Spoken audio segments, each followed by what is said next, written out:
தேவனே நான் ஓமதண்டையில் இன்னும் நெருங்கி சேர்வதே என் ஆவல் பூமியில். 1 ராஜாக்கள் 17:10. அப்படியே அவன் எழுந்து சாரிபாத்துக்கு போனான். அந்த பட்டணத்தின் ஒளிமுக வாசலுக்கு அவன் வந்தபோது அங்கே ஒரு விதவை விறகு பொறுக்கி கொண்டிருந்தாள். அவன் அவளை பார்த்து கூப்பிட்டு, நான் குடிக்கிறதற்கும் கொஞ்சம் தண்ணீர் ஒரு பாத்திரத்தில் எனக்கு கொண்டு வா என்றான். எலியாவை தேவன் எங்கே வைத்தாலும் எல்லா இடங்களிலும் கீழ்ப்படுகிற ஒரு ஊழியக்காரராக இருந்தாருங்க அவர். நீங்கள் 17 வாசித்து பாருங்க.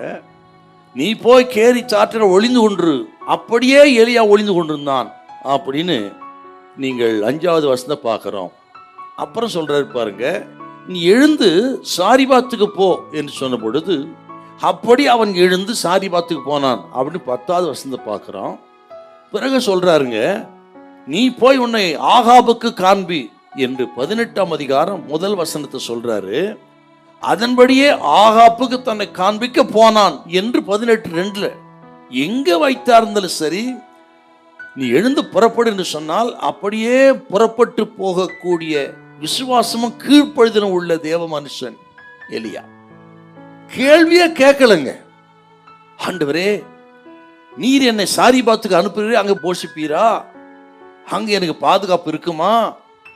இங்க நடத்துனது போல் அங்க காகங்கள் வருமா என்று எந்த கேள்வியும் கேட்கல. கீழ்ப்படிதல் அப்படின்னாவே கேள்வி கேட்காததுக்கு பதில் தாங்க கீழ்ப்படிதல். அதாங்க உண்மையான கீழ்ப்படிதல். கேள்வியே கேட்கப்படாது. ஆண்டவரே, இது ஏன் சொன்னீங்க சாமி, இப்படி செய்தாலும் என்ன, அப்படி செய்தாலும் என்ன என்ற கேள்வியே கேட்கக்கூடாது. கேள்வி கேட்காமல் கீழ்ப்படுகிற உத்தமமான கீழ்ப்படிதலுடைய சகோதரிகள் அங்கே இருக்கணும். இப்படி எலியாவின் வாழ்க்கையில கேரி சாற்றங்கரையும் சரி, சாரிபாத்திலும் சரி, ஆகாபுக்கு காண்பிக்க போ என்று சொன்ன எல்லா காரியங்களும் பார்த்தீங்கன்னா எப்படி இவர் கீழ்ப்படிந்தார்னு கேட்டீங்கன்னா, இவர் நம்பிக்கை முழுவதும் கர்த்தரே இவர் நம்பிக்கையா இருந்தார். அதுதாங்க விசேஷம். கேரி சாற்றங்கள் இருந்த பொழுது காகங்கள் போஷித்தாலும் காகங்களை நம்பவில்லை, காகங்களை அனுப்பின கர்த்தரையே நம்பினார்.